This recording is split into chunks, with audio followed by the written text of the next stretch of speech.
Қайырлы күн, бұл Family Day каналы. Стамбулға саяхатымыздың 4-5 күні біз Босфорда вапур арқылы саяхат жасаймыз. Вапур қоғамдық көлікке жататындықтан ол жақта жол ақысын Стамбул карта арқылы жасаймыз, сондықтан ең алдымен Стамбул картасын алып аламыз. Ондай автоматтар кез келген трамвай және вапур тұрақтарында болады. Біздің келесі келе жатқан жеріміз Стамбул қаласының ең үлкен аудандарының бірі Бейоğlu'дағы Қаракөй кварталында орналасқан Галата мұнарасы.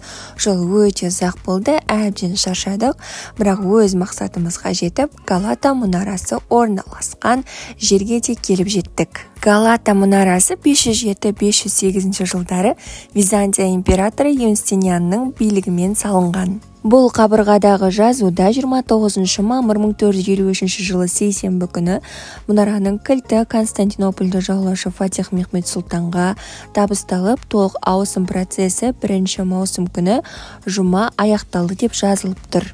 Сол уақыттан бері мұнара түріктерге тиесілі болып саналады, және ол уақыттан бері бірнеше өзгерістерден өткендігі айтылады. Бұл мұнараның 1862 жылы жасалған суреті.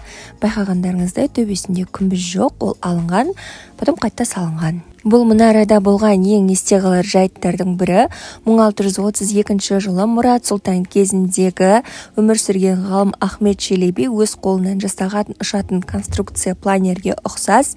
Осы Галата мұнарасының төбесінен Стамбул қаласының Европа бөлігінен Азия бөлігіне дейін ұшып баруы болып табылады.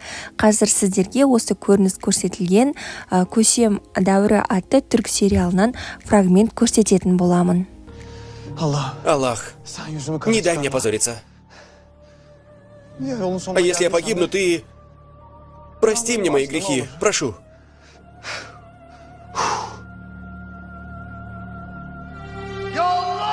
Аллах!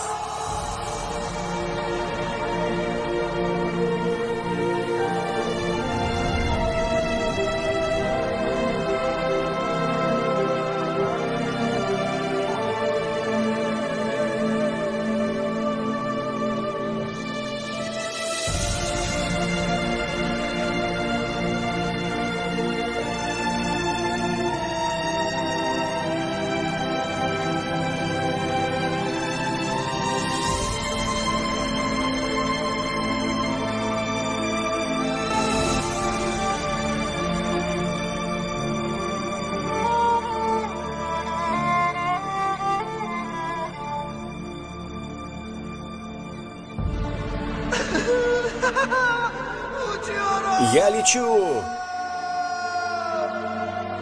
Галата мұнарасының ішіне кірмедік, әрі қарай біраз жүріп, Стамбулдың ең атақты көшелерінің бірі Истиклялға келдік. Бұл көшеде сәнді дүкендер орналасқан, фудкорттар өте дәмді, және сонымен қатар Стамбулдағы атақты қызыл трамвай өтеді.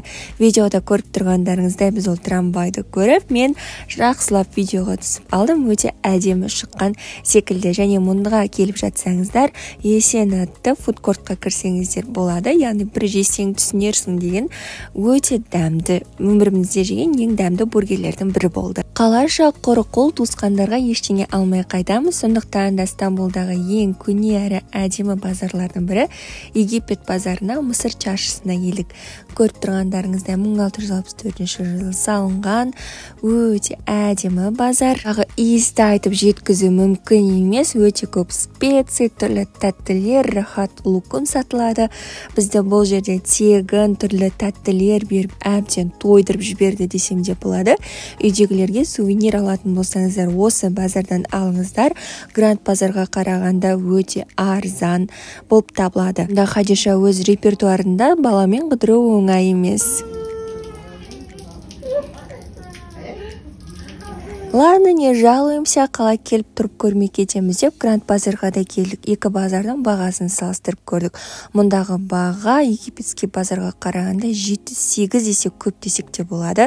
Өте қымбат базарлардың бірі. Мен мұнда сіздерге өзімнің алған сумкемді көріп мақтанып жатырмын, бағалап қойыңыздар. Ақсылап саудаласып естелік болсын деп алған болатынмын. Гранд базарға келсек, ол жақта да сатып тұрған екен. Бағасын салыстырып көру мақсатында жолдасымды жіберген болатынмын. Мен алған бағадан 3-4 есе қымбат айтып тұр. Жақсы сауда болыпты деп қуанып қалдық.